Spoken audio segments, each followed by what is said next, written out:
ভাদ্রের পরে আশ্বিন। আশ্বিনের মাঝামাঝি পূজা। একদিন প্রবল ঝড় হইয়া গেল। কাল বৈশাখী কোথায় লাগে। সারা দিন টিপটিপ বৃষ্টি হইল। সন্ধ্যায় আকাশ ভরিয়া আসিল নিবিড় কালো মেঘে। মাঝরাত্রে শুরু হইল ঝড়। কি সে বাতাসের বেগ আর গর্জন! বড় বড় গাছ মর্মর শব্দে মটকাইয়া গেল। জেলেপাড়ার অর্ধেক কুটিরের চালা খসিয়া আসিল। সমুদ্রের মতো বিপুল ঢেউ তুলিয়া পদ্মা আছড়াইয়া পড়িতে লাগিল তীরে।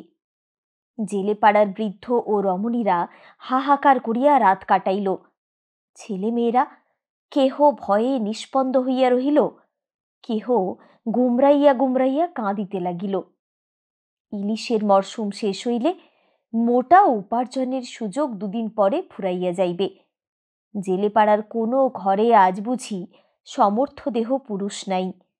পদ্মার বুকে নৌকা ভাসাইয়া ছড়াইয়া গিয়াছে দূর দূরান্তরে। কে ফিরিবে প্রভাতে? কে ফিরিবে না? ঝড় শুরু হইলে ঘরে ঘরে মেয়েরা উঠানে পিঁড়ি পাতিয়া দিয়াছে। ঝড়ের দেবতা বসিবেন, শান্ত হইবেন। ঘরে ঘরে মেয়েরা কপাল কুটিয়া মধুসূদনকে ডাকিয়াছে। এ কি বোম দেবতার! কেন এ প্রলয়? সকালে ঝড় কমিল, কিন্তু একেবারে থামিল না। শাঁ শাঁ শব্দে বাতাস বহিতে লাগিল। বৃষ্টি পড়িতে লাগিল গুঁড়ি গুঁড়ি। জেলেপাড়ার দিকে তাকানো যায় না। ঘন সন্নিবিষ্ট কুটিরগুলিকে কে যেন আবর্জনার মতো নাড়িয়া চাড়িয়া চারিদিকে ছড়াইয়া দিয়াছে। কোনো ঘর কাঠ হইয়া পড়িয়াছে, কোনো ঘরের চালা নাই, কোনো চালার অর্ধেক খড় উড়িয়া গিয়া বাঁশ বাহির হইয়া পড়িয়াছে। উঠান ভরিয়া পথ জুড়িয়া জমিয়াছে গাছের ডালপালা। কুবেরের শোবার ঘরখানা পড়িয়া গিয়াছে। গোপী খুব আঘাত পাইয়াছে।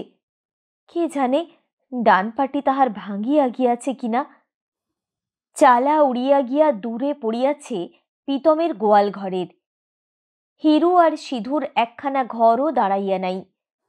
অনুকূলের তিনখানা ঘরের একটার চালা নাই, বাকি দুখানার চালাই নাই খড়। রাসুর ঘরখানা ছিল একেবারে ফাঁকায়। ভিটা আর দুটি খুঁটি ছাড়া ঘরের চিহ্নটুকুও দেখিতে পাওয়া যায় না। শীতলের বাড়ির চারিদিকে বড় বড় গাছ। তার একটা গাছ পড়িলে বাড়ি তাহার পিষিয়া যাইত, কিন্তু গাছের আশ্রয়েই ঘরগুলি তাহার বাঁচিয়া গিয়াছে। জেলেপাড়ার আরও অনেকেরই ক্ষতি হইয়াছে অল্প বিস্তর। মুসলমান মাঝিদের মধ্যে ক্ষতি হইয়াছে আমিনউদ্দির বেশি। প্রকাণ্ড একটা সিঁদুরে আমের গাছ গোড়া শুদ্ধ উপড়াইয়া যে ঘরে আমিনউদ্দির বউ আর ছেলে মেয়ে তিনটি ছিল, সেই ঘরখানাকে মাটির সঙ্গে মিশাইয়া দিয়াছে। আমিনউদ্দির বউ থ্যাতলাইয়া মরিয়াছিল সঙ্গে সঙ্গে। সকালে টানিয়া বাহির করার সময় ছেলেটার প্রাণ ছিল। ঘণ্টাখানেক পরে সেও শেষ হইয়া গিয়াছে। শুধু মেয়েটার কিছু হয় নাই।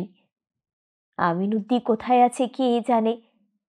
হয়তো ডাঙায়, নয়তো পদ্মার উত্তল জলতলে। অত বড় মেয়েটা তাহার কারো সান্ত্বনা মানিতেছে না। হাউ হাউ করিয়া লুটাইয়া লুটাইয়া কাঁদিতেছে। যে মেয়ের পর্দা রাখিবার জন্য গরিব আমিনউদ্দি কুটির ঘেরিয়া উঁচু বেড়া দিয়াছিল, আজ যার খুশি তাকে দেখিয়া যাও।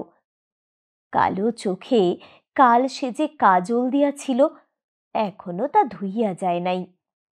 বেড়ার ফাঁকে ওর কাজল চোখের সলাজ চাহনি দেখিয়া কাল অপরাহ্নে জহরের জোয়ান ছেলে নাসির বুঝি খুশি হইয়া পদ্মায় নৌকা ভাসাইয়াছিল। পদ্মা হয়তো তাকে এতক্ষণে ধুইয়া মুছিয়া ফেলিয়াছে পৃথিবীর বুক হইতে। ভীত বিবর্ণ মুখে কাঁপিতে কাঁপিতে জেলেপাড়ার নরনারী পদ্মা তীরে গিয়া দাঁড়ায়। আরক্ত চোখে চাহিয়া থাকে উন্মত্ত জলরাশির দিকে। ঘাটে তিনটি নৌকা বাঁধা ছিল। একটি অদৃশ্য হইয়াছে, দুটি উঠিয়া আসিয়াছে ডাঙায়। খানিক দূরে গাছপালা সমেত খানিকটা ডাঙা ধসিয়া গিয়াছে। আরও খানিকটা অংশ ফাটল ধরিয়া আছে, শীঘ্রই ধসিবে। পদ্মা তীরে দাঁড়াইয়া থাকিয়া কোনো লাভ নাই। চাহিয়া চাহিয়া চোখ ফাটিয়া গেলেও কাল যারা নদীতে পাড়ি দিয়াছিল তাদের দেখিতে পাওয়া যাইবে না। যে নদীতে ডুবিয়াছে সে তো গিয়াছেই। ডাঙ্গায় যারা আশ্রয় পাইয়াছে, পদ্মা শান্ত না হইলে তাদেরও ফিরিয়া আসা সম্ভব নয়। ডাঙ্গা পথে আসিতে পারে, কিন্তু এখনো মাঠে ঘাটে জল একেবারে সরিয়া যায় নাই। কে কোথায় ডাঙ্গা পাইয়াছে কে জানে। হয়তো সেখান হইতে ডাঙ্গায় পায়ে হাঁটিয়া আসিবার সুবিধা নাই। গৃহের জন্য মন হয়তো তাহাদের উতলা হইয়াছে। ভোরের আলো ফুটিলে এই উন্মাদিনী নদীর তীর ঘেঁষিয়া নৌকা বাহিয়া হয়তো তাহারা গ্রামে ফিরিবার চেষ্টা করিবে। বেলা বাড়িয়া উঠিলে ধীরে ধীরে বাতাস পড়িয়া গেল। পদ্মা শান্ত হইয়া আসিল। অপরাহ্নে একটি দুটি করিয়া জেলেপাড়ার নৌকাগুলি ফিরিয়া আসিতে লাগিল। প্রথমে যারা আসিয়া পড়িল সকলে তাদের ঘিরিয়া জুড়িয়া দিল কলরব। বাকি সব অন্য সকলের খবর কি? সকলের খবর তাহারা দিতে পারিল না। কে কোথায় তীরে ভিড়িয়াছে কে জানে। দু চারজনের খবর মাত্র তাহারা বলিতে পারিল।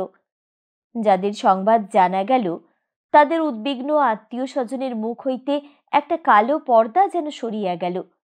খবর যাদের মিলিল না তাদের আপনজনেরা আবার নীরবে পদ্মার সীমাহীন বুকে দৃষ্টি পাতিয়া রাখিল। তবে প্রত্যেকটি নৌকাই এই একটি আশার বার্তা বহিয়া আনিতে লাগিল যে কারো প্রাণহানি হইয়াছে এ সংবাদ তাহারা শুনিয়া আসে নাই। বুক বাঁধিয়া সকলেই প্রতীক্ষা করিতে পারে, হয়তো ব্যর্থ হইবে না। আমিনউদ্দি ও নাসির একসঙ্গেই ফিরিয়া আসিল। আমিনউদ্দির জন্য কেহ ঘাটে আসে নাই। জহর আসিয়াছিল। নাসিরকে দেখিয়া সে শুধু বলিল, বাপ জান ফিরা আলি রে বলিয়া আমিনউদ্দির দিকে চাহিয়া একেবারে চুপ করিয়া গেল। কারো মুখে কথা নাই। আমিনউদ্দিকে দেখিয়া সকলে স্তব্ধ হইয়া গিয়াছে। আমিনউদ্দি এদিক ওদিক চাহিল, তারপর ভীতু উৎসুক কণ্ঠে জহরকে জিজ্ঞাসা করিল, খবর কও মিয়াবাই, ভালানি আছে বেবাকে? চুপ মাইরা রইলা কে রে? হাই! কারো বলিবার কিছু ছিল না।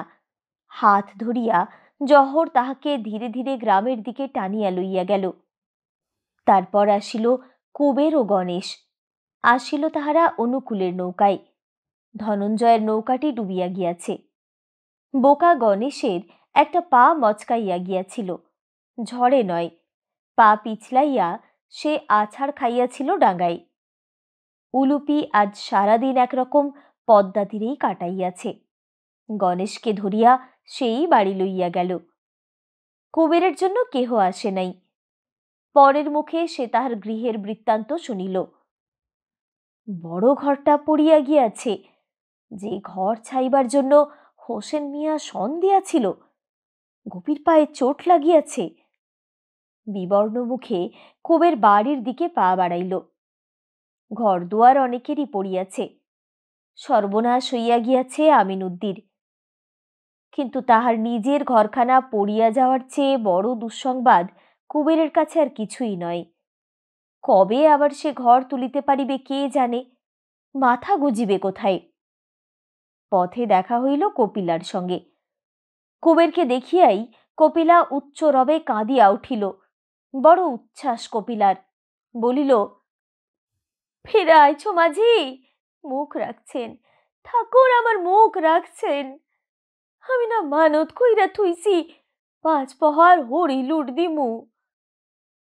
কুবের বিব্রত হইয়া বলিল, কাঁদো কেন?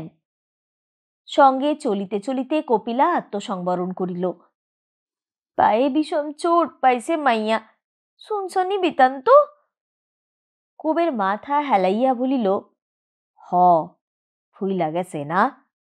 বিষম ফুলছে, দিনটা ভুইরা চিল্লাইয়া মরছে মাইয়া। চারিদিকে ভাঙা গাছ, ভাঙা ঘর, পত্রপল্লবে আচ্ছাদিত পথ। কুবেরের চোখে জল আসে। ঘরের কাছে গিয়া সে দাঁড়াইল। ঘর কই কুবেরের, ভাঙিয়া অঙ্গনে হুমড়ি খাইয়া পড়িয়াছে। পিসির ঘরে সকলে আশ্রয় লইয়াছিল। ঘরে ঢুকিয়া কুবের ঢেকিটার উপর বসিয়া পড়িল। গোপী শুইয়া শুইয়া কাতরাইতেছে। পায়ে তাহার চুন হলুদ মাখানো হইয়াছে, হাঁটুর কাছে বেজায় ফুলিয়াছে। মালার চোখে ভীতিবিহুল দৃষ্টি। গতরাত্রের প্রলয়ঙ্কর কাণ্ড ভীরু পঙ্গু নারীটিকে আধমরা করিয়া রাখিয়া গিয়াছিল। এখনো সে সামলাইয়া উঠিতে পারে নাই। কুবের আসিয়া পড়াতে সে যেন স্বস্তির নিঃশ্বাস ফেলিয়া বাঁচিল। পিসি ভাত রাঁধিয়া রাখিয়াছিল। ঝড় বাদল ভূমিকম্প কিছুই পিসির ভাত রাধা বন্ধ করিতে পারে না। খানিক পরে উঠিয়া কুবের ভাত খাইল। তারপর গোপীর কাছে একটু বসিল। যন্ত্রণায় মেয়েটার মুখ নীল হইয়া গিয়াছে। কি করিবে কুবের? যন্ত্রণা লাঘবের কি মন্ত্র সে জানে গোপীকে যাতে এতটুকু আরাম দিতে পারে? নীরবে চাহিয়া দেখা ছাড়া কোনো উপায় নাই। মালা ধীরে ধীরে বলিতে থাকে, মর্মর করিয়া ঘর ভাঙ্গিয়া পড়ার সময় আতঙ্কে দিশেহারা হইয়া ছুটিয়া বাইরে যাওয়ায় কিভাবে গোপীর উপর চালটা আসিয়া পড়িয়াছিল। ঘরে থাকিলে মেয়েটার কিছু হইত না। ঝড়ের সময় যে বাহিরে যাইতে নাই, ঘরের মধ্যে থাকাই সবচেয়ে নিরাপদ, সেটুকু বুদ্ধি তো মেয়ের নাই। শুনিতে শুনিতে কুবের ঢুলিতে থাকে। কুবেরের ঘুম পাইয়াছে। উন্মুক্ত নদী তীরে বসিয়া সে কাটাইয়াছে ঝড়ের রাত্রি। সকালে হাঁটিয়া আসিয়াছে দেবীগঞ্জে। দুটি মুড়ি শুধু সে খাইয়াছে। বাড়ি পৌঁছানো পর্যন্ত দুর্ভাবনায় ঢিপঢিপ করিয়াছে বুকের মধ্যে। এখন পেট ভরিয়া খাইয়া উঠিয়া আর তাহার জাগিয়া থাকিবার ক্ষমতা নাই। মালার সব কথা তার কানে যায় না। গোপীর মাথার কাছে সংকীর্ণ স্থানটুকুতে কোনো মতে কাত হইয়া সে একসময় ঘুমাইয়া পড়ে। সন্ধ্যার আগে জেলে পাড়ার সকলেই ফিরিয়া আসিল। পদ্মার গ্রাসে কেহ যায় নাই। প্রীতম মাঝির নৌকাটি শুধু মাঝ নদীতে ঝড়ের মুখে পড়িয়া ডুবিয়া গিয়াছে। নৌকায় ছিল প্রীতমের ছেলে মাখন, কুবেরের প্রতিবেশী সিধু আর তার ভাই মুরারি। অর্ধমৃত অবস্থায় একটা চরে উঠিয়া রাত কাটাইয়া তাহারা ফিরিয়া আসিয়াছে, আর বলিয়া বেড়াইতেছে তাহাদের বাহাদুরির কাহিনী। পাহাড় সমান ঢেউয়ের সঙ্গে লড়াই করিয়া কিভাবে তাহারা নিজেদের প্রাণ বাঁচাইয়াছিল। কয়েকটা দিন বড় গোলমালের মধ্যে কাটিয়া গেল। ধীরে ধীরে ভাঙা ঘরগুলির সংস্কারের চেষ্টা চলিতে লাগিল। কেতুপুরের দু চারখানা ঘর বাড়ি পড়িয়া গিয়াছিল। একদিন মেজকর্তা অনন্ত তালুকদারের সভাপতিত্বে গ্রামবাসীর এক সভা হইয়া গেল। ক্ষতিগ্রস্ত আর দুস্থদের জন্য চাঁদা তোলার ব্যবস্থা হইল। অনন্তবাবু নিজে দান করিলেন 10 টাকা। গ্রাম হইতে আরো 15 টাকা উঠিল। তার মধ্যে 7 টাকা দেওয়া হইল কেতুপুরের নন্দ ভট্টাচার্যকে। আহা, ব্রাহ্মণের দুখানা ঘর পড়িয়া গিয়াছে। জেলে পাড়ার জন্য দেওয়া হইল 10 টাকা, 2 টাকা করিয়া 5 জনকে। বাকি টাকাটা বোধহয় ফান্ডে জমা রহিল। সুখের বিষয়, দীর্ঘ অনুপস্থিতির পর এই সময়ে হোসেন মিয়া গ্রামে ফিরিয়া আসিল। ঘুরিয়া ঘুরিয়া সে চারিদিকের অবস্থা দেখিয়া বেড়াইল। তারপর দাড়ি নাড়িয়া বলিল, না, টাকা কর্জ দিমু না, ছন দিমু, বাঁশ দিমু, নিজে খাড়াইয়া তোমাকে ঘর তুইল্লা দিমু, শেষে নিকাশ নিয়া খত লিখুম, একটা কইরা টিপ দিবা। তাই সই। পুরাতন জীর্ণ ঘরের বদলে যদি নূতন ঘর ওঠে, খত লিখিয়া দিতে আর আপত্তি কি? ঘর যাহাদের পড়িয়া গিয়াছিল সকলে তাহারা খুশি হইয়া উঠিল।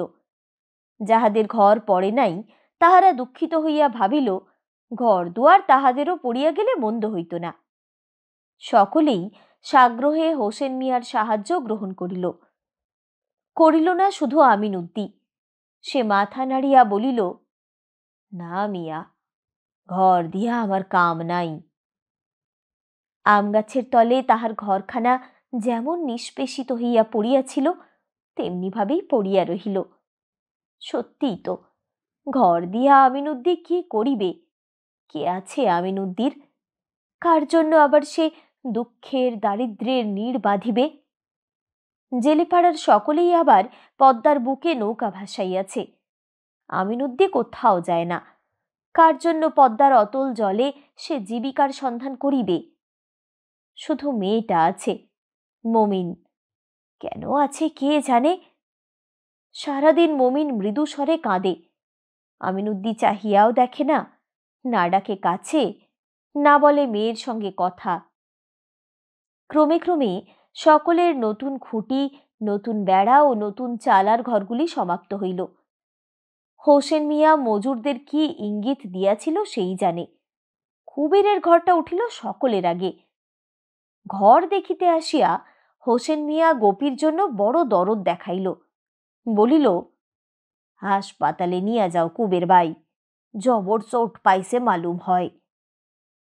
তারপর একখানা খত বাহির করিয়া বলিল, টিপ সই দেও কুবের, 21 টাকা 10 আনার খত লিখিছি, বাদ দিছি 2 টাকা, টিপ সই দিয়া রাখো, যখন পারবা দিবা, না দিলে মামলা করুম না বাই। হোসেন মিয়া মৃদু মৃদু হাসিল। জান দিয়া তোমাকে দরদ করি, খত কিসির, লেখা থইলাম, হিসাব থাকবো, না তো কিসির কাম খত দিয়া। কুবের বলিল, পুরানো বাঁশ, পুরানো বেড়া দিলি খরচা কম হইত মিয়াবাই। কেন পুরানো বাঁশ দিয়া কেন? খরচার লাইগা ভাইব না, খরচা তো দিছি আমি, না দি নাই?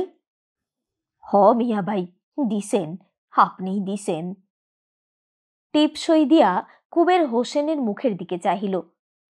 বড় ভয় করে কুবের হোসেন মিয়াকে, বড় টান তার হোসেন মিয়ার দিকে। কি জাদুমন্ত্রে তাহাকে বশ করিয়াছে লোকটা। গোপীর পায়ের ব্যথাও কমে না, ফোলাও কমে না। মেয়েটাকে নিয়া মহা মুশকিলে পড়িয়াছে কুবের। মালার মতো গোপীও কি শেষ পর্যন্ত খোড়া হইয়া যাইবে? কি ব্যবস্থা করা দরকার কুবের বুঝিয়া উঠিতে পারে না। হোসেন মিয়ার কথা মতো সদরের হাসপাতালে লইয়া যাইবে নাকি? সে তো কম হাঙ্গামার ব্যাপার নয়। কতখানি পথ গোপীকে কেমন করিয়া লইয়া যাইবে? ব্যথায় সে বিছানাতেই পাশ ফিরিতে পারে না। অত নড়াচড়া তাহার সহিবে কেন? অথচ পায়ের যা অবস্থা গোপীর, শীঘ্রই কোনো ব্যবস্থা না করিলেই নয়। ইতিমধ্যে পূজা আসিয়া পড়িল। চরডাঙ্গা হইতে একদিন আবার আবির্ভাব ঘটিল অধরের। আবার সে রাগারাগি করিয়া সকলকে লইয়া যাইতে চাহিল। ছেলে মেয়েগুলি তার সঙ্গে ফিরিয়া গেল চরডাঙ্গায়। কপিলা গেল না, বলিল, কেন? ঘর পড়িয়া গিয়া ঢেকি ঘরটাতে যখন তাহারা সকলে একসঙ্গে মাথা গুজিয়াছিল, অসুবিধার অন্ত ছিল না, তখন অধর আসিতে পারে নাই? এখন নতুন ঘর উঠিয়াছে, থাকিবার কোনো অসুবিধা নাই, এখন সে যাইবে কেন এদের এই বিপদের মধ্যে ফেলিয়া? কুবেরও ইহাতে সায় দিয়া বলিল, হ, কেন যাইবে কপিলা তাদের এই বিপদের সময়? কপিলা সত্যই প্রাণ দিয়া সকলের সেবা করিতেছিল। বড় কৃতজ্ঞ হইয়া উঠিয়াছিল কুবের তার কাছে। বড় ভালো মেয়ে কপিলা। কেন যে ওর বোকা স্বামীটা ওকে ত্যাগ করিয়াছে। কেতুপুরে 4 দিন পূজার ঢাকঢোল বাজিল, উৎসব হইল। জেলেপাড়ার ছেলে বুড়া দুবেলা ঠাকুর দেখিল। কেহ কেহ তাড়ি গিলিয়া খুব মাতলামি করিল। শীতল একদিন একটা দেশি মদের বোতল সাবার করিয়া রাসুকে ধরিয়া আচ্ছা করিয়া পিটাইয়া দিল। রাসুর ওপর তাহার এত রাগ কেন কে জানে। লখার সঙ্গে কপিলা একদিন সন্ধ্যার সময় ঠাকুর দেখিতে গিয়াছে। খানিক পরে কুবেরও গুটি গুটি গিয়া হাজির। গিয়া দেখে শীতলের সঙ্গে হাসিয়া হাসিয়া কথা বলিতেছে কপিলা। বাবুদের কর্মচারী শীতল, পূজাও বাবুদেরই।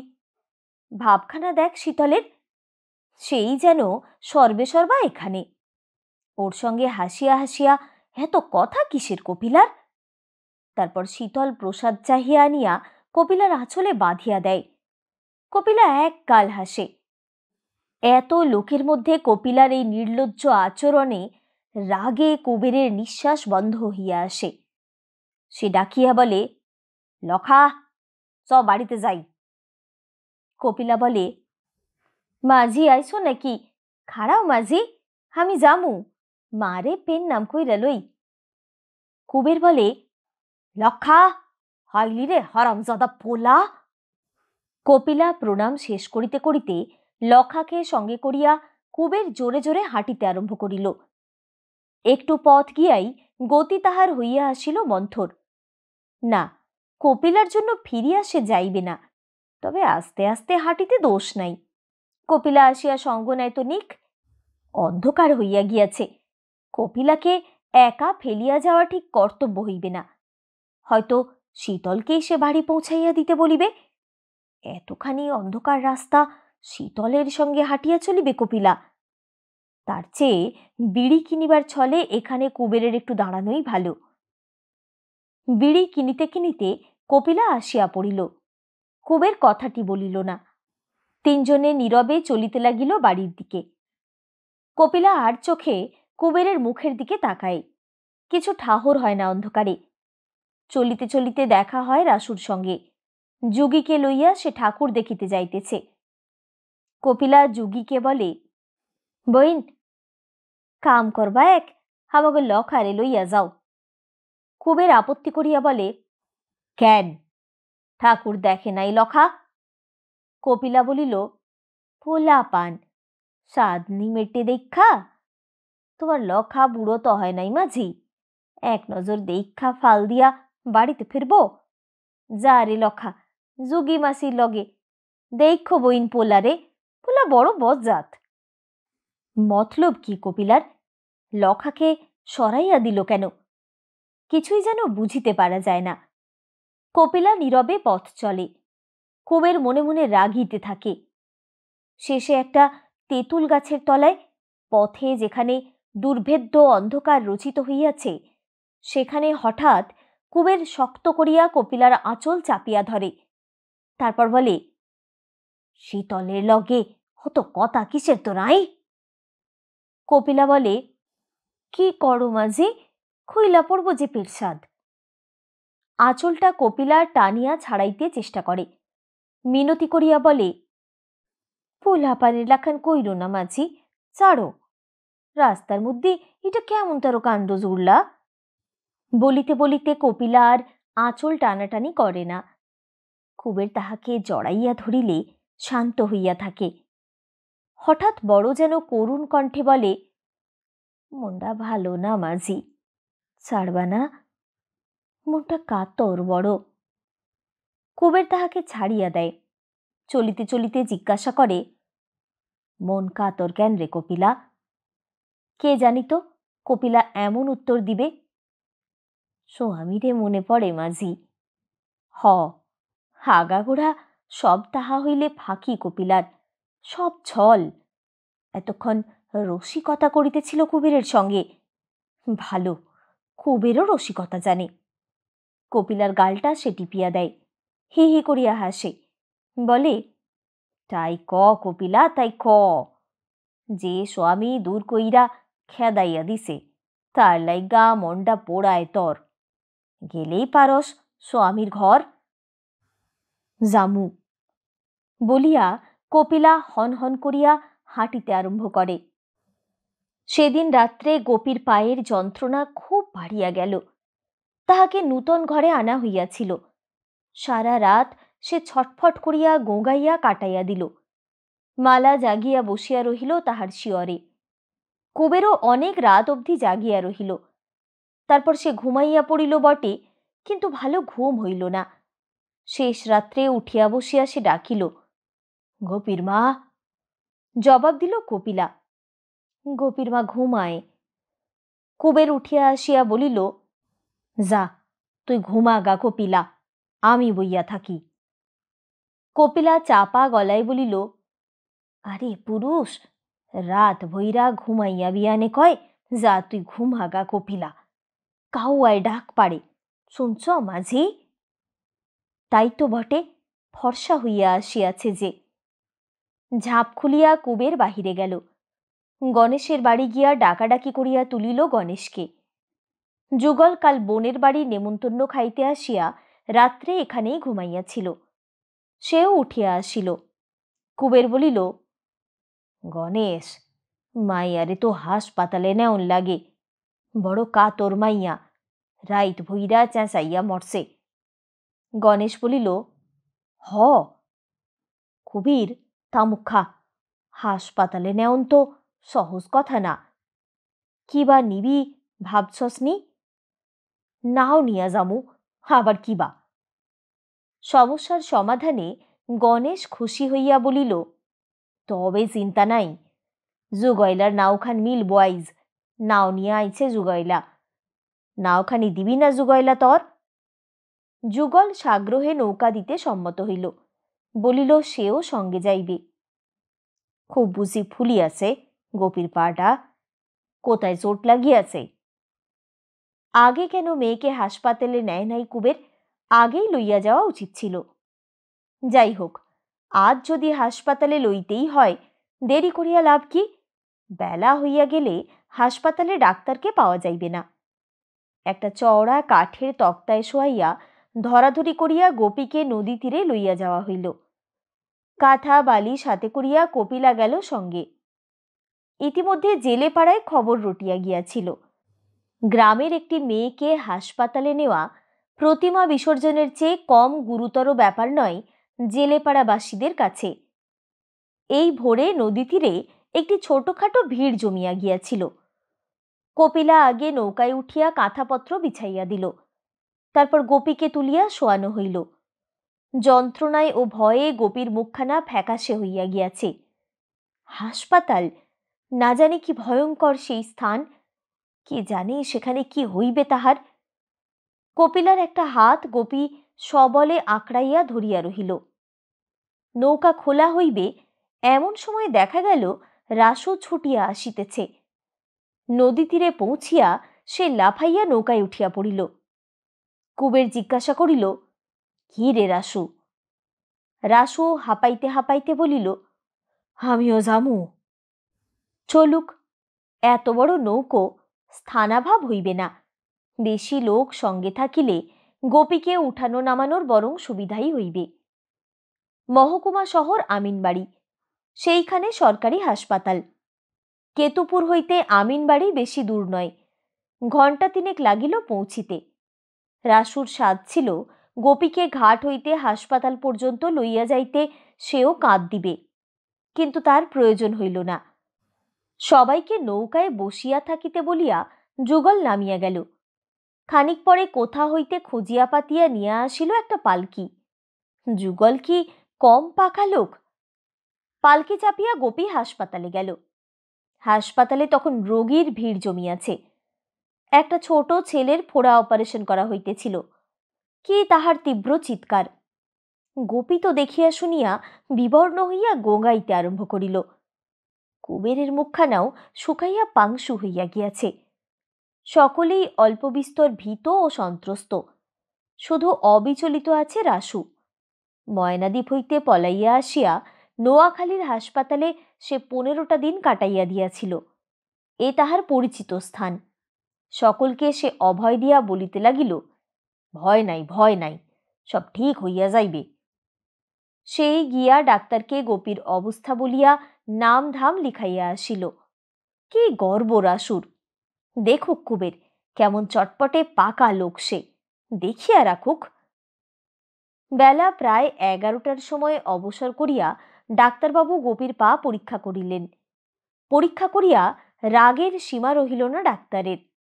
রাসুই কিনা বুক ঠুকিয়া কথা বলিতেছিল, তাহাকেই গোপীর অভিভাবক ঠাওরাইয়া ধমক দিয়া ডাক্তার আর কিছু রাখিলেন না। এতকাল কি করিতেছিল তাহারা? বসিয়া বসিয়া ঘাস কাটিতেছিল। আগে আনিতে পারে নাই গোপীকে, পা যদি এবার কাটিয়া বাদ দিতে হয়। অপারেশন টেবিলে শুইয়া গোপী কপিলার হাত শক্ত করিয়া ধরিয়াছিল। গোগাইয়া গোগাইয়া সে তো কাঁদিতে থাকেই, কপিলাও মৃদু সুর তোলে কান্নার। তারপর ডাক্তারের ধমকে আচমকা স্তব্ধ হইয়া যায়। পরীক্ষা শেষ করিয়া ডাক্তার বড় ভয়ানক কথা বলিলেন, এখানে রাখিয়া যাইতে হইবে গোপীকে। তবে এ কথাও তিনি বলিলেন যে রাখা না রাখা গোপীর বাপের খুশি, জোর জবরদস্তি নাই। সে আর কথা বলিল না। হয়তো এতক্ষণে গোপীর অবস্থার গুরুত্ব বুঝিয়া মনও তার খারাপ হইয়া গিয়া থাকিতে পারে। ঘরের মধ্যে গোপী কাঁদিতে লাগিল। আগো মাসি, আমি থাকুম না, আমারে নিয়ে যাও।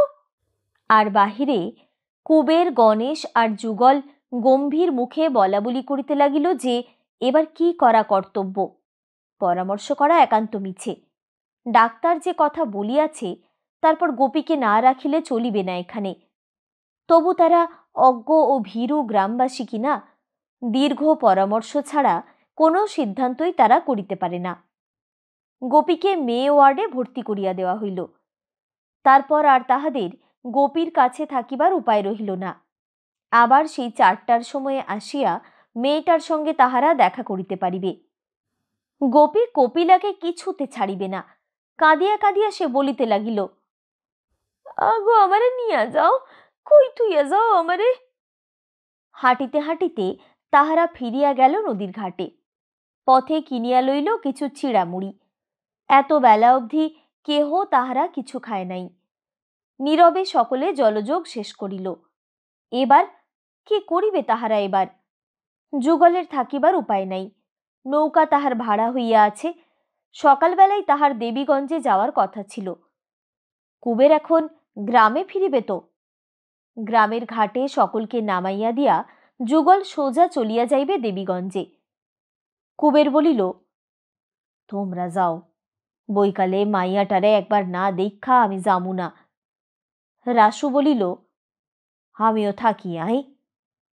কুবের বলিল, না রাসু, যা গিয়া তুই।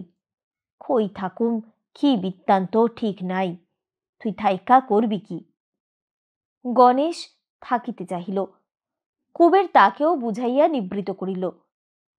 কপিলা অবশ্যই ফিরিয়া যাইবে, তাই তার থাকা না থাকার কথাই উঠিল না। কপিলাও কিছু বলিল না। কিন্তু কপিলাই শেষ পর্যন্ত নৌকায় উঠিল না। সেও বিকাল পর্যন্ত এখানে থাকিবে। গোপীকে আর একবার না দেখিয়া গ্রামে কি সে ফিরিতে পারে? আহা, মাসি মাসি বলিয়া মেয়েটা হয়তো কাঁদিয়া মরিতেছে। কেহ তাহাকে টলাইতে পারিল না। কুবের কত বলিল, নিজে সে কোথায় থাকিবে ঠিক নাই। মেয়ে মানুষ সঙ্গে থাকিলে কত হাঙ্গামা, কত অসুবিধা, তাছাড়া লোকে বলিবে কি? কপিলা কোনো কথাই কানে তুলিল না। নৌকা চলিয়া গেল। কুবের মুখ ফিরাইয়া দেখিল নদীর বাতাস কপিলাকে স্পষ্ট করিয়াছে। শাড়িখানি মিশিয়া গিয়াছে অঙ্গে। বেগুনি রঙের শাড়িখানি পরিয়াই সে যে আজও পথে বাহির হইয়াছে, এতক্ষণ কুবের তো তাহা লক্ষ্য করে নাই। এতক্ষণে খেয়াল করিয়া সে যেন কেমন অসন্তোষ বোধ করিল। কপিলাকে লইয়া এখন সে কি করিবে? যাইবে কোথায়? কি মতলব করিয়াছে কপিলা? থাকিবার ওর কি প্রয়োজন ছিল? কি দেখো মাঝি, কি ভাবো?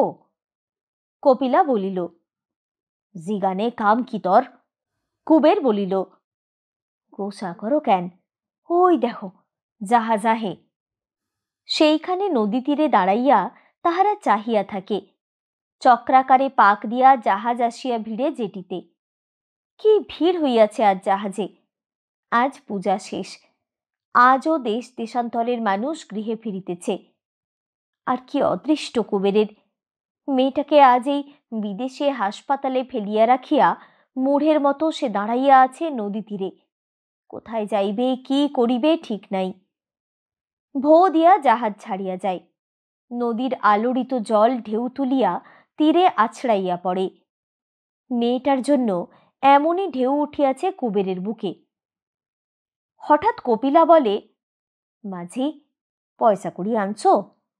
হ। কত? তা দিয়া কি কাম তর? আমি কিছু আনছি, লাগলে নিও। কপিলা আঁচলে গেরো বাঁধা পয়সা দেখাইল। কুবের হ্যাঁ না কিছুই বলিল না। যেটি নির্জন হইয়াছে দেখিয়া খানিক পরে যেটিতে গিয়া ছায়ায় তাহারা বসিয়া রহিল।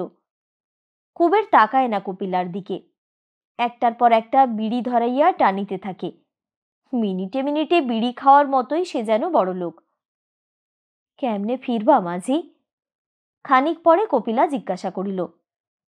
কেডা জানে, যেমন কাণ্ড তর কপিলা, তরে নিয়া কি যে করুম। আমার লাইগা ভাইব না মাঝি। এতক্ষণে কি মনে করিয়া কুবের হাসিল। বড় পোলা পান তুই কপিলা, স্বামী শুইনা কি কইব তর, ভাবছস নি? কৌক, তা বই কি, কলঙ্ক কিনিবার স্বাদ যে কপিলার 16 আনা দেখা যায়। কুবের গম্ভীরভাবে মাথা নাড়ে। এ তো ভালো কথা নয়। এক বাড়িতে যারা বাস করে, শুধু দুর্নাম কিনিবার জন্য এখানে তাদের পড়িয়া থাকিবার কোনো মানে হয় না। শুধু গোপীর জন্যই কি কপিলা রহিয়া গেল? গোপীকে সে এত ভালোবাসে?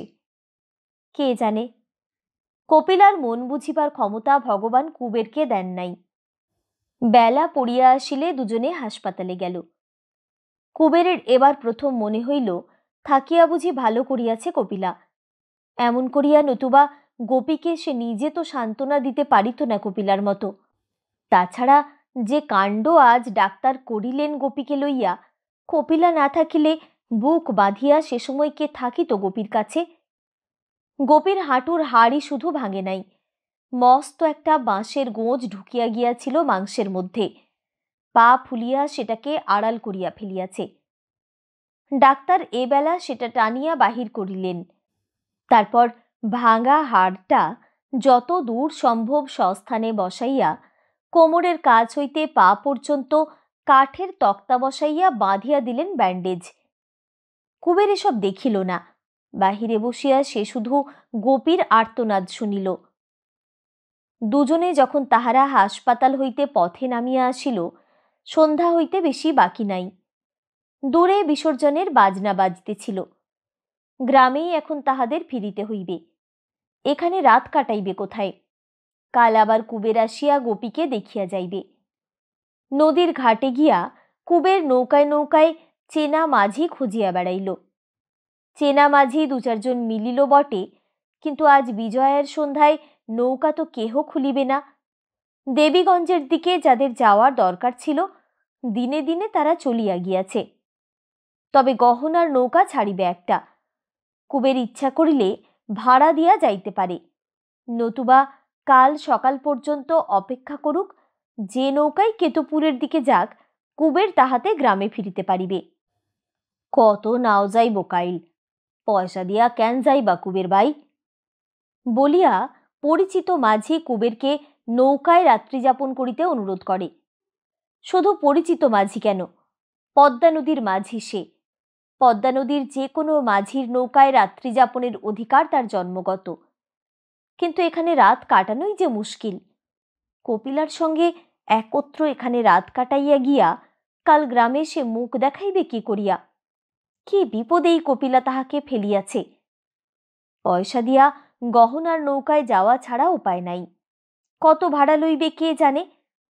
জিজ্ঞাসা করিতে গহনার নৌকার মাঝি বলে, সোনাখালি হইয়া তীরে তীরে দেবীগঞ্জ পৌঁছাইয়া পদ্মা পার হইয়া কুবেরকে কেতুপুরে তাহারা নামাইয়া দিতে পারিবে না। হাসাইলের খাল পর্যন্ত তাহারা এ তীর ঘেঁষিয়া চলিবে। কুবের সেখানে নামিতে পারে। ভাড়া মাথা পিছু 3 আনা। হাসাইলের খাল হইতে কেতুপুর 2 ক্রোশের কম নয়। এই রাত্রে অতখানি পথ কপিলা হাঁটিতে পারিবে কিনা সন্দেহ। কুবের জিজ্ঞাসা করে, কি করি কপিলা? কপিলা বলে, না গেলাম আইজ, কাইল বিয়ানে গোপীরে দেখা মেলা করুম। থাকুম কই, নাই? তাই কি হয়? ডাকাত না গুন্ডা নৌকার মাঝি কে জানে। কপিলা কি পারে এই নদীর ঘাটে খোলা নৌকায় শুইয়া থাকিতে? ওই তো ঘাটের হোটেল দেখা যায়, ওখানে একটা ঘর ভাড়া নেওয়া যাক। কি আর করিবে কুবের? দরদস্তুর করিয়া 6 আনায় বড় একটা ঘরের একদিকে ছাঁচের বেড়ায় ঘেরা স্থানটুকু ভাড়া করে। দরজা বা ঝাপ কিছুই নাই, টুকিবার জন্য একটু ফাঁক রাখিয়া ঘেরিয়া দিয়াছে। ঘরের মধ্যে সারি সারি মোটা পাটি পাতা। অতিথিরা রাত্রে শয়ন করিবে। ঘেরা স্থানটুকুর মধ্যে একখানা পাটিতেই মেঝের প্রায় সবটা ভরিয়া গিয়াছে। বাহিরে খোলা চালার নিচে খাওয়ার জায়গা। রান্নাঘরেও কতকগুলি পিঁড়ি পড়ে। চালাটার মাঝখানে একটা কালি পড়া লণ্ঠন রাখা হইয়াছে। বাকি সর্বত্র জ্বলিতেছে কেরোসিনের কুপি। কুবের গিয়া চালার নিচে বসিয়া খাইয়া আসে। চালার বাহিরে সকলের দিকে পিছন ফিরিয়া বসিয়া খোলা আকাশের নিচে খায় কপিলা। তারপর 1 পয়সার পান কিনিয়া আনে কুবের। ঘেরা স্থানটুকুর মধ্যে বসিয়া দুজনে নীরবে পান চিবায়। সারা দিন কত হাঙ্গামা, কত হাঁটাহাঁটি গিয়াছে, দুপুরে স্নান হয় নাই, পেটে ভাত পড়ে নাই। ক্রমে ক্রমে দুজনেরই ঢুল আসিতে থাকে। আর একটু রাত হইলে কুবের উঁকি দিয়া দেখে কাপড়ে মুড়ি দিয়া কেহ কেহ পাটিতে শুইয়া পড়িয়াছে, কোনো পাটিতে বসিয়া কেহ টানিতেছে তামাক।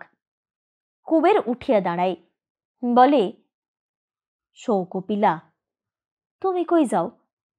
ওই পাটিতে গিয়া শুই আমি, যামু কই? ক্ষীণ ভীরু কণ্ঠে কপিলা বলে, না, যাইও না মাঝি। কুবের কি রাগিয়া যায়? কড়া সুরে জিজ্ঞাসা করে, কি করুন তবে? ডরামু মাঝি। কি আর করিবে কুবের? আবার সে পাটিতে বসে। কপিলা তাহার চাদরখানা পুটুলি করিয়া তাহাকে বালিশ করিয়া দেয়। তার নিজের মাথায় দেওয়ার জন্য ছোট একখানা পিঁড়ি আছে। কুবের শুইয়া পড়িলে এতক্ষণে কপিলা চুল খুলিয়া দেয়। আঙ্গুল দিয়া চুল আঁচড়াইতে আঁচড়াইতে বলে, গোপির লাইগা পেরান্ডা পোড়ায় মাঝি, সে বুঝি ডরাইয়া কাইন্দা মরে। বুঝিতে পারা যায় কপিলা কাঁদিতেছে। কেডা জানে কবে মাইয়া সাহিরা উঠা বাড়িতে যাইব। মাইয়ারে ফেলা কেমনে ফিরুম মাঝি কাইল। কুবের কাঠ হইয়া পড়িয়া থাকে। এখানে কাঁদিতেছে কপিলা, ওখানে মালাও হয়তো কাঁদিতেছে এখন। পথের দিকে চাহিয়া কত কি হয়তো ভাবিতেছে মালা, আর গোপী কি করিতেছে তা যেন ভাবাও যায় না। পরদিন ভোরে আগে ঘুম ভাঙিল কপিলার। হাই তুলিয়া সে উঠিয়া বসিল, ঠেলা দিয়া কুবেরকে তুলিয়া দিল। বেড়ার বাহিরে পাটিতে এখনো রাত্রির অতিথিরা নাক ডাকাইতেছে। শুধু বাহিরের দুয়ারের কাছে কেরোসিন কাঠের বাক্সে বসিয়া তামাক টানিতেছে হোটেলের মালিক। রান্নাঘরে দাসী উনানের ছাই তুলিতেছে।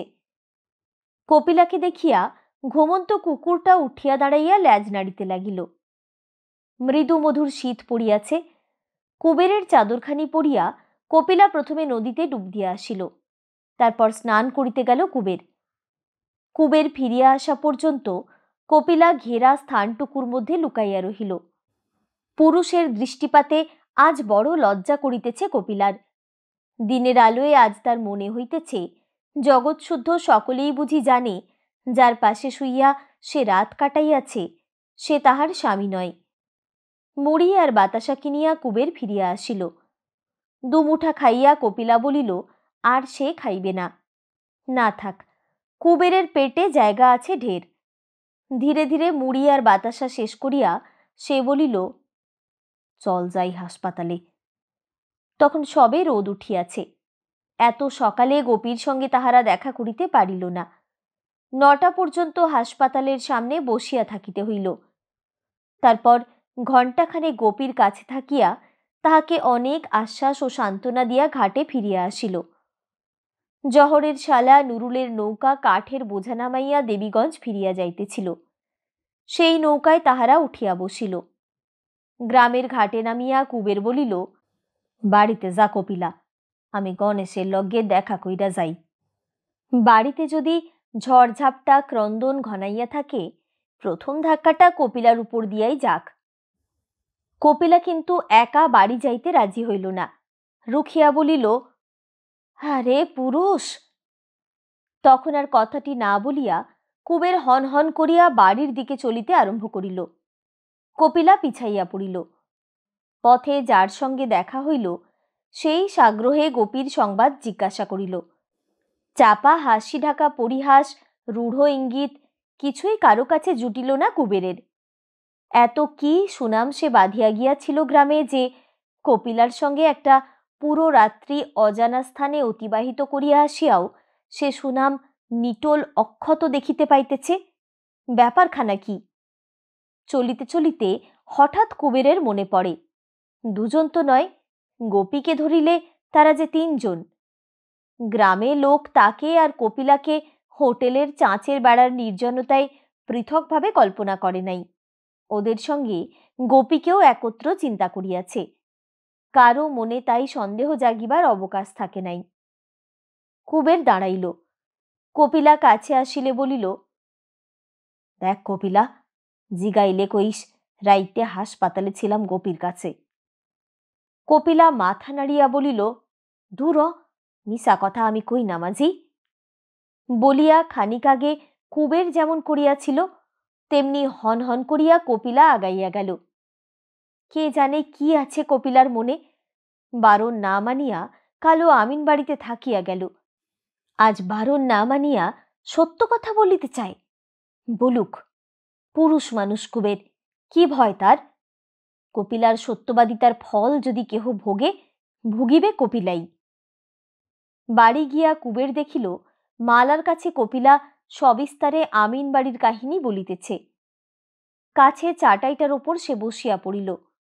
মালাকে সবই বলিবে নাকি কপিলা, হোটেলে রাত্রি যাপনের কথা পর্যন্ত? কপিলা বলিয়া যায়, সন্ধ্যাবেলায় কি বিপদেই তারা পড়িল। হাসপাতালে থাকিতে দিল না, ফিরিবার নৌকা পাওয়া গেল না, কোথায় যায়? শেষে এক মোক্তারবাবু দয়া করিয়া তাদের আশ্রয় দিলেন। কি নাম জান মাঝি মোক্তারবাবুর? মুখ ফিরাইয়া কপিলা জিজ্ঞাসা করিল কুবেরকে। কুবের থতমত খাইয়া বলিল, কেডা জানে। জিগাও নাই? কুবের মাথা নাড়িল। দুদিনের মধ্যে আর গোপীকে দেখিতে যাওয়া হইল না। জীবিকা অর্জন করিতেই কুবের ব্যস্ত হইয়া রহিল। পরের দিন সকালে মালা ভয়ানক গোলমাল আরম্ভ করিয়া দিল। কুবেরের পাষাণ প্রাণ, মেয়েটাকে সে যে কোথায় রাখিয়া আসিল, আর কি তাহার খবর লইতে হইবে না? জন্মের মতো রাখিয়া দিয়া আসিয়াছে নাকি মেয়েকে, এমন যে নিশ্চিন্ত হইয়া আছে কুবের। সারা রাত মাছ ধরিয়া কুবের তখন বাড়ি ফিরিয়াছে। ভাত খাইয়া দুপুরবেলা আমিন বাড়ি রওনা হওয়ার প্রতিশ্রুতি দিয়া সে মালাকে শান্ত করিল। তারপর ঘুমাইতে গেল পিসির ঘরে। ঘুমাইয়া উঠিয়া স্নান করিয়া আসা অবধি সে আর চোখে চাহিতে লাগিল কপিলার দিকে। কে জানে কপিলা আজ সঙ্গে যাইতে চাহিবে কিনা। কপিলা কিছু বলে না, একবার সামনে আসে, একবার অন্তর্হিত হয়। খাইতে বসিয়া কুবের বলে, খাইয়া উঠাই আমিন বাড়ি রওনা দিমু কপিলা। ফিরবা না আইজ? কেডা জানে, হয়তো হোটেলে থাকুম। হোটেলে কেন? থাইক্য, মুক্তারবাবুগো বাড়ি থাইক্য। বলিয়া কপিলা হাসে। লজ্জা পাইয়া ঘাড় হেট করিয়া কুবের খাইয়া যায়। না, কপিলার মনের হদিশ পাইবার ভরসা তাহার আর নাই। কখন কি বলিবে, কখন কি করিবে, কিছুই অনুমান করিতে পারা যায় না। খাইয়া উঠিয়া কুবের ময়লা চাদরটি গায়ে জড়াইয়া যাওয়ার জন্য প্রস্তুত হইল। সে বড় গম্ভীর হইয়া গিয়াছে, যেন এমন একটা অপমান সম্প্রতি তাহার জুটিয়াছে যাহা তাহার প্রাপ্য নয়। বড় নির্মম কপিলা, বড় দুর্বোধ্য তাহার ব্যবহার। রওনা হওয়ার সময় কুবেরকে 4 আনা পয়সা দিয়া কপিলা বলিল, গোপীরে ফল কিনা দিবা মাঝি। তারপর মালাকে বলিল, মাঝির লগে যামু নাকি দিদি? মালা বলিল, তর গিয়া কাম কি? তখন কপিলা বিষণ্ণভাবে একটু হাসিল। কুবেরের দিকে চাহিয়া জিজ্ঞাসা করিল, মাঝি কি কও? কুবের মাথা নাড়িল, তাড়াতাড়ি বাহির হইয়া গেল। আমিন বাড়ি সে পৌঁছিল অপরাহ্নে। কপিলার পয়সা দিয়া স্টিমার ঘাট হইতে কমলালেবু কিনিয়া গোপীকে দেখিতে গেল। নদী তীরে ফিরিয়া আসিল সন্ধ্যাবেলা। আজ তার বাড়ি ফিরিবার নৌকার অভাব নাই। তবু কুবেরের কেন যেন ফিরিতে ইচ্ছা হইতেছিল না। অনেক রাত্রি অবধি নদী তীরে বসিয়া থাকিয়া সে হোটেলে ভাত খাইতে গেল। খাইতে খাইতে সে শুনিতে পাইল বাজারে আজ ভাসান যাত্রা হইতেছে। আজ কুবের কাছে না থাকিলে কেহ ভয় পাইবে না। খাইয়া উঠিয়া সে বাজারের দিকে পা বাড়াইল। বাজারে টিনের চালার নিচে যেখানে তরি তরকারির দোকান বসে, সেইখানে যাত্রার আসর বসিয়াছে। লোক জমিয়াছে ঢের। কুবের একপাশে বসিয়া পড়িল। পান বিড়ির দোকান ছাড়া এত রাত্রে পসরা সাজাইয়া কেহ নাই। রূপকন্যারাও যাত্রা শুনিতে আসিয়াছে। পেশাদার দল নয়, আলু বেচা তেল বেচা মানুষের শখের দল। অনেকে হয়তো পড়িতেও জানে না, একে ওকে দিয়া পড়াইয়া শুনিয়া শুনিয়া পাঠ মুখস্থ করিয়াছে। শক্ত শক্ত অনেক শব্দই উচ্চারণ হয় না, তাই হাস্যকর রকমে ভাঙিয়া জিহ্বার উপযোগী করিয়া নিয়াছে। বক্তৃতাগুলি কথ্য ও শুদ্ধ ভাষার এক অপরূপ খিচুড়ি। পোশাক পরিচ্ছদের যেমন অভাব, অভিনেতা নির্বাচনের কাণ্ডজ্ঞানেরও তেমনই অভাব। বালক লক্ষিন্দরের পাশে তার চেয়ে 1 হাত বেশি লম্বা বেহুলা নির্বিকার চিত্তে পার্ট বলে, গলাটি মিহি বলিয়া আর চমৎকার মেয়েলি ঢঙ্গে অভিনয় করিতে পারে বলিয়া ওকে বেহুলা করা হইয়াছে, আর কিছু দেখিবার প্রয়োজন হয় নাই।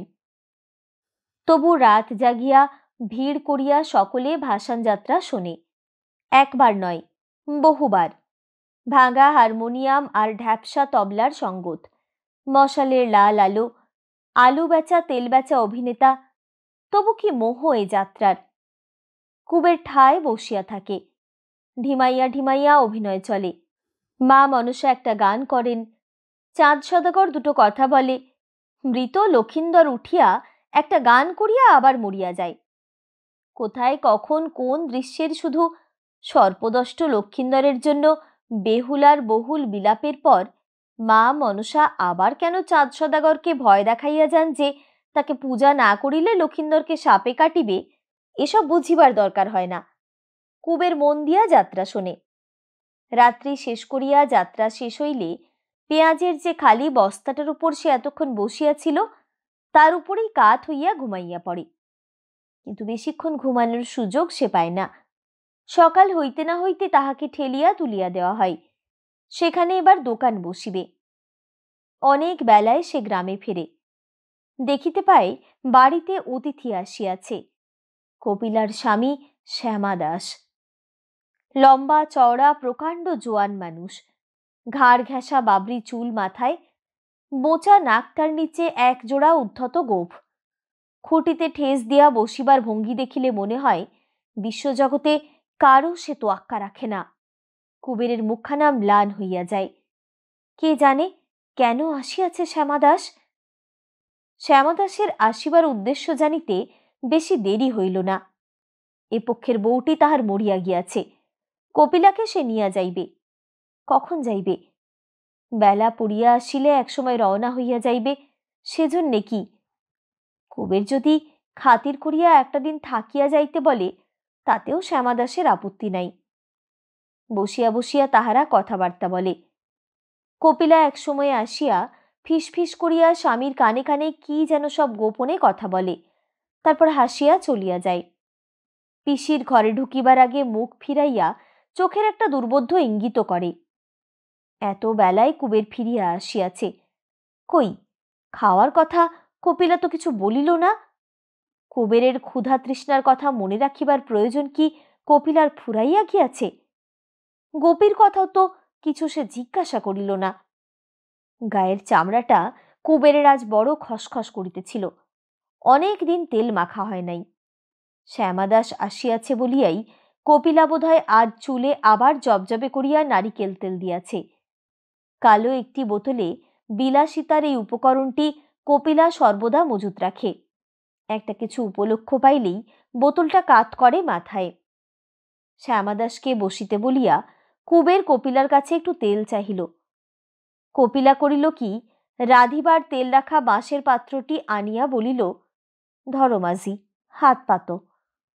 কুবের হাত পাতিলে পাত্রটা সে একেবারে উপুর করিয়া ধরিল, এক ফোঁটা তেলও কুবেরের হাতে পড়িল না। কপিলা বলিল, আই গো আই, তেল তো নাই। বলিয়া কি হাসি কপিলার। কুবের কথাটি বলিল না। বাঁশের পাত্রটি তার হাত হইতে ছিনাইয়া লইয়া এই দুপুরবেলা অভুক্ত অবস্থায় গ্রামের ভিতরে গিয়া 2 পয়সার তেল কিনিয়া আনিল। কপিলাকে দেখাইয়া দাওয়ায় বসিয়া সর্বাঙ্গে ঘষিয়া ঘষিয়া বহুক্ষণ ধরিয়া সে তেল মাখিল। নিজের দেহটিকে সে যেন কপিলার চুলের মতোই তেলে জবজবে করিয়া ছাড়িবে। সারাদিন কপিলার সঙ্গে সে কথা বলিল না। কিন্তু সন্ধ্যার পর মাছ ধরিতে যাওয়ার সময় তামাকের গোলাটা সঙ্গে লইতে ভুলিয়া গেল। নৌকায় গিয়া একা সে বসিয়া রহিল প্রতীক্ষায়। একসময় গণেশ ও ধনঞ্জয় আসিয়া তাহার সঙ্গে যোগ দিল। তারপর মৃদু জ্যোৎস্নায় পদ্মার রহস্যময় বুকে নৌকা ভাসিয়া গেল, কিন্তু তামাক পৌঁছাইয়া দিতে কেহ আসিল না। পরদিন কপিলাকে সঙ্গে করিয়া শ্যামাদাস চলিয়া গেল। ইলিশের মরশুম শেষ হইয়া গেল। ধনঞ্জয়ের 3টি নৌকা ইলিশ মাছ ধরার কাজে লাগানো হইয়াছিল। একটিতে থাকিত সে নিজে, অন্য দুটিতে তার 2 ছেলে। আশ্বিনের ঝড়ে একটি নৌকা ভাঙ্গিয়া গিয়াছে। এবারে একটি নৌকা সে রাখিল মাছ ধরার জন্য, অন্যটি লাগানো হইল ভাড়া খাটিবার কাজে। ছেলেরা মাছ ধরিবে, নিজে সে একজন মাঝিকে লইয়া নৌকা বাহিবে। কুবেরকে ধনঞ্জয় পছন্দ করে না। গণেশকে সে তার নৌকার মাঝি হইতে বলিল, কিন্তু গণেশ কিনা বোকা, সে গেল পরামর্শ জিজ্ঞাসা করিতে কুবেরের কাছে। কুবের রাগিয়া বলিল, যা যা খাট গিয়া, আজান খুড়ার নাই, আমারে জিজ্ঞাস কেন, আজান খুড়া বেশি আপনার না তর। কুবের অনুমোদন না করিলে তাহা হইবার নয়। গণেশ ধনঞ্জয়কে বলিয়া আসিল, তার নৌকায় একা সে মাঝির কাজ করিবে না, কুবের যদি করে তবেই সে করিবে, নতুবা নয়। শুনিয়া ধনঞ্জয় বলিল, যা মর গিয়া তবে, 50 জনা মাঝি রাখুম, কলের জাহাজ পাইছস না। গণেশ তাহা জানে না। চিরদিন সে কুবেরের কথায় নির্ভর করিয়া আসিয়াছে। কলের জাহাজ হোক আর ছোট পানসি হোক, কুবের যেখানে নাই গণেশও নাই সেখানে। কুবেরের দাওয়ায় বসিয়া সে নিশ্চিন্ত মনে তামাক টানিতে লাগিল। আর কুবের গভীর চিন্তিত মুখে ভাবিতে লাগিল, এবার কি করিবে। মাঝিগিরি সে করিবে সন্দেহ নাই, তবু গম্ভীর চিন্তিত মুখে অন্য কিছু করা যায় কিনা ভাবিতে কুবের চিরদিন বড় ভালোবাসে। কপিলা চলিয়া যাওয়ার পর ক্রমে ক্রমে কুবেরের অভাব বাড়িয়াছে। ঘরের লক্ষ্মী যেন চলিয়া গিয়াছে কপিলার সঙ্গে। পরিপূর্ণভাবে ক্ষুধার নিবৃত্তি আর হইতেছে না। সময়টা পর্যন্ত পড়িয়াছে খারাপ। জিনিসপত্রের দাম চড়িয়া গিয়াছে। বর্ষায় একটা ফসল নষ্ট হইয়াছিল, পাটের কল্যাণে আমন ধানের ফসলও হইয়াছে কম। চাষিদের ঘরে ধান নাই, টাকা নাই, আছে পাট। কুবেরের ঘরে কিছুই নাই। পাটের উপর চাষির অনিশ্চিত মরণ বাঁচন। কুবেরের জীবনধারণ সুনিশ্চিত মাঝিগিরিতে, সেটা ভালো মতো জুটিতেছে না।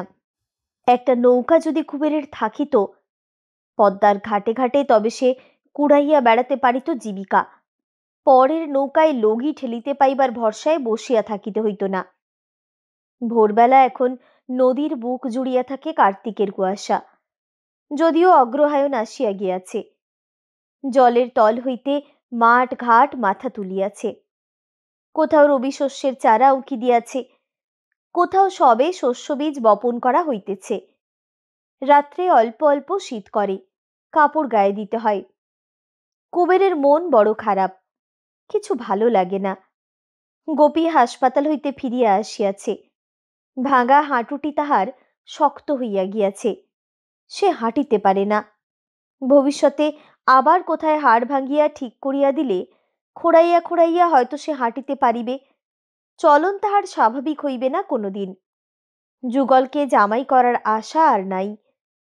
মেয়ের বিবাহ দিবার এবং সেই উপলক্ষে কিছু টাকা পাইবার ভরসাও লুপ্ত হইয়া গিয়াছে। কি উপায় হইবে গোপীর? রাসু মাঝে মাঝে আসে। বেশ বুঝিতে পারা যায় গোপীর অবস্থা দেখিয়া সে বড়ই দুঃখিত হইয়াছে।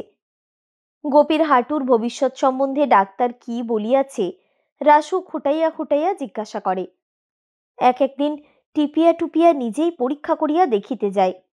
কি সন্তর্পণে সে যে স্পর্শ করে গোপীর হাঁটু। মালা হঠাৎ রাসুকে বড় খাতির করিতে আরম্ভ করিয়াছে। যুগল অবস্থাপন্ন লোক, গোপীর দিকে সে আর ফিরিয়াও চাহিবে না। চালচুলাহীন রাসু হয়তো গোপীকে গ্রহণ করিতে পারে। বড় দোটানায় পড়িয়াছে রাসু। আজ সে চাহিলেই গোপীকে পায়, 1 পয়সা পণও তাহাকে দিতে হইবে না। কিন্তু সে কি এই গোপীকে চাহিয়াছিল, এই পঙ্গু মেয়েটাকে? খোড়া মালাকে লইয়া কুবের সংসার পাতিয়াছে, অসুখী কুবের নয়। দারিদ্র্যের পীড়নে সে কষ্ট পায় বটে, কিন্তু পারিবারিক জীবনটি তাহার কামনা করিবার মতো। গোপীকে লইয়া হয়তো সে এমনি সুখের সংসারই পাতিয়া বসিতে পারিবে, তবু মনটা খুঁতখুত করে রাসুর। খোড়া বউ, হয়তো জীবনে কোনো দিন সে উঠিয়া দাঁড়াইতে পারিবে না, যদি পারেও লাঠি ধরিয়া খোঁড়াইয়া খোঁড়াইয়া হাঁটিবে। পায়ের জন্য দেহের হয়তো তার পুষ্টি হইবে না, চিরকাল কুৎসিত দেখাইবে তাহাকে। শেষ পর্যন্ত গোপীর পায়ের অবস্থাটা কি দাঁড়ায় দেখিয়া কর্তব্য নির্ণয় করার জন্য প্রতীক্ষা করাও বিপজ্জনক। হাসপাতালের ডাক্তার যদি পাটিকে ঠিক আগের মতো করিয়া দেয়, মরা মানুষ বাঁচায় ডাক্তার, কত ওষুধ, কত যন্ত্রপাতি ডাক্তারের, একটা ভাঙা পা ঠিক করিয়া দেওয়া তার পক্ষে কঠিন নয়। তখন রাসুকে কি আর কুবের জামাই করিতে চাহিবে? আফসোস করিয়া মরিতে হইবে রাসুকে তখন। সাইরা যাইব কয় নাই ডাক্তার? রাসু জিজ্ঞাসা করে। হ, কুবের জবাব দেয়। কিন্তু এ কথা রাসু বিশ্বাস করিতে পারে না। গোপীর পা যে কিছুদিনের মধ্যে ঠিক হইয়া যাইবে, রাসুকে তাহা বিশ্বাস করাইতে এত বেশি আগ্রহ দেখায় কুবের যে রাসু সন্দিগ্ধ হইয়া উঠে। হঠাৎ একদিন সে করে কি, চলিয়া যায় আমিন বাড়ি। হাসপাতালে গিয়া জিজ্ঞাসাবাদ করে, বলে যে সে গোপীর আত্মীয়। কোনো মতে কি গোপীর পাটি আগের মতো করিয়া দেওয়া যায় না? ডাক্তারের সামনে হাত জোড় করিয়া সে দাঁড়াইয়া থাকে। কত ব্যাকুল, কত উৎকণ্ঠিত আত্মীয় সে গোপীর। না, গোপীর দরদি আত্মীয়কে ভরসা ডাক্তার দিতে পারেন না। রাসু চিন্তিত মুখে গ্রামে ফিরিয়া আসে। আবার সে দেখিতে যায় গোপীকে।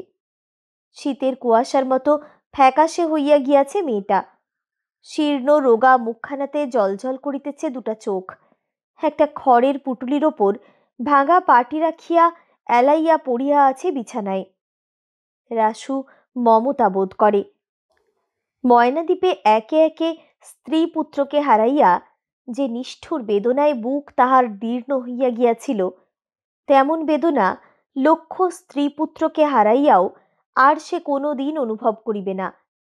গোপীর ভাঙা পাখানা দেখিলে মনটা শুধু কেমন করিয়া ওঠে। একদিন সকালে হোসেন মিয়া কুবেরের বাড়ি আসিল। মৃদু মৃদু হাসিয়া জিজ্ঞাসা করিল, কাম মিলে নাই কুবের ভাই? কুবের মাথা নাড়িয়া বলিল, না।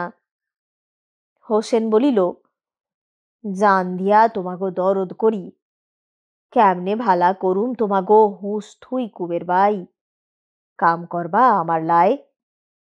মনে মনে কুবের ভয় পাইল।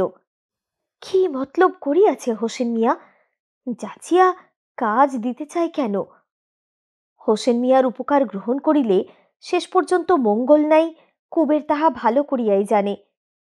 কোন স্বার্থ সাধিবার জন্য কবে কাকে হোসেন মিয়ার প্রয়োজন হয়, তাই শুধু কেহ জানিতে পারে না। কুবের একবার ভাবিল, না, হোসেন মিয়ার নৌকায় সে কাজ করিবে না। কিন্তু এ কথা বলা যায় না। লোকটার মৃদু হাসি ভরা মুখের দিকে চাহিয়া যত ভয় করে কুবেরের, সেই ভয়ের তাড়নাতে ওকেই যেন জড়াইয়া ধরিবার প্রয়োজন তত বাড়ে। তাছাড়া আজ পর্যন্ত ক্ষতি সে কিছুই তাহার করে নাই, বরং উপকার করিয়াছে অনেক। কুবের জোর করিয়া আগ্রহ দেখাইয়া বলিল, হোসেন মিয়ার নৌকায় কাজ পাইলে সে বর্তিয়া যায়। সে যেন জানিত না কুবের রাজি হইবে, এমনিভাবে হোসেন খুশি হইয়া গেল। মানুষ বশ করার কত কায়দাই লোকটা জানে। কি কাজ করিতে হইবে কুবেরকে, কি সে পাইবে, এসব কথা কিছুই উঠিল না। হোসেন শুধু বলিল, মাঝে মাঝে 10-15 দিনের জন্য কুবেরকে বাড়ি ঘর ছাড়িয়া যাইতে হইবে। যাইতে হইবে পদ্মার দূরতম বন্দরে, যেখানে যেখানে হোসেন মিয়ার বাণিজ্য আছে। কি সব বাণিজ্য হোসেন মিয়ার, কে তা জানে? কে সে প্রশ্ন করিবে? কুবের শুধু সায় দিয়া গেল, তার আপত্তি নাই। সপরিবারে ময়নাদ্বীপ যাওয়া ছাড়া যেখানে যাইতে বলুক কুবের সেইখানে যাইবে, যা করিতে বলুক তাই করিবে। প্রতিদানে জীবিকা পাইলেই হইল। গণেশের কথাটা কুবেরের মনে পড়িতেছিল। তার জন্য ধনঞ্জয়ের নৌকায় একা সে কাজ নেয় নাই। আজ গণেশকে ফেলিয়া হোসেন মিয়ার নৌকায় কাজ নেওয়া তার কি উচিত হইবে? কুবের উসখোস করে। গণেশের কথাটা বলিতে গিয়া মুখে আটকাইয়া যায়। বন্ধুত্ব বজায় রাখিতে গিয়া যদি তার নিজের কাজটা ফসকাইয়া যায়। তাছাড়া তার সঙ্গে গণেশ ও হোসেন মিয়ার খপ্পরে আসিয়া পড়িবে, এটা কুবেরের ভালো লাগিতেছিল না। তবুও গণেশেরও একটা উপায় হওয়া চাই। ঢোক গিলিয়া কুবের জিজ্ঞাসা করিল, গণেশকে নিতে পাবে না হোসেন মিয়া? গণেশ বলবান, পাকা মাঝি গণেশ। বুদ্ধিটা একটু ভোঁতা বটে, কিন্তু জেলে পাড়ায় ওর মতো লগি ঠেলিতে দাঁড় টানিতে আর কেহ পারে না। হোসেন বলিল, ডাইকান বা গণেশ রে? হকল হ, যাও, বাদ সিত কইরা যাই। কুবের অনিচ্ছার সঙ্গে উঠিয়া গেল। হোসেন মিয়াকে একা বাড়িতে রাখিয়া যাইতে তার ভরসা হয় না। গণেশকে নিয়া ফিরিয়া আসিয়া সে দেখিল, ইতিমধ্যে সংবাদ পাইয়া আমিনউদ্দি আসিয়া হোসেন মিয়ার কাছে বসিয়াছে। আমিনউদ্দিকে দেখিলে চিনিতে পারা যায় না। কয়েকদিন আগে জহরের ছেলের সঙ্গে মেয়েটার সে বিবাহ দিয়াছে। স্ত্রী পুত্রের অপমৃত্যুর পর এত তাড়াতাড়ি মেয়ের বিবাহ দিতে সকলে তাহাকে বারণ করিয়াছিল। কারো কথা সে শোনে নাই। যেটুকু বন্ধন ছিল তাও সে অধীর হইয়া চুকাইয়া ফেলিয়াছে। এবার সে কি করিবে সেই জানে। কুবেরকে দেখিয়া আমিনউদ্দি বলিল, ময়নাদীপি জামুগিয়া কবির, কাইজা মনে থুইও না, কসুর মাফ কইরো ভাই। ময়নাদীপি যাবা কেন?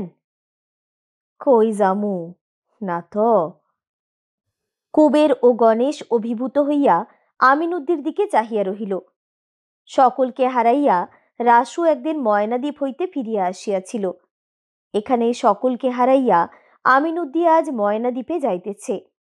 আমিনউদ্দিকে ওখানে নেওয়ার জন্য হোসেন অনেক দিন হইতে চেষ্টা করিতেছিল। এতদিনে তাহার মনস্কামনা পূর্ণ হইল। হোসেনের কোনো ইচ্ছা কি অপূর্ণ থাকিবার নয়? ভয়ে তাহারা হোসেন মিয়ার দিকে তাকাইতে পারে না। মনে হয় আশ্বিনের ঝড় নয়, হোসেন মিয়াই আম গাছ ফেলিয়া আমিনউদ্দির কুটিরখানি চূর্ণ করিয়া দিয়াছিল। লোকে যে বলে কোনো কোনো মানুষের ভূত প্রেতের ওপর কর্তৃত্ব থাকে, হোসেনেরও তাই আছে কিনা কে জানে। একদিন রাত্রে সে যে হোসেন মিয়ার পকেট হইতে পয়সা চুরি করিয়াছিল, সে কথা মনে করিয়া কুবেরের বুকের মধ্যে ঢিপ ঢিপ করিতে থাকে। এমন অলৌকিক শক্তি যার, সে কি টের পায় না এই চুরির কথা?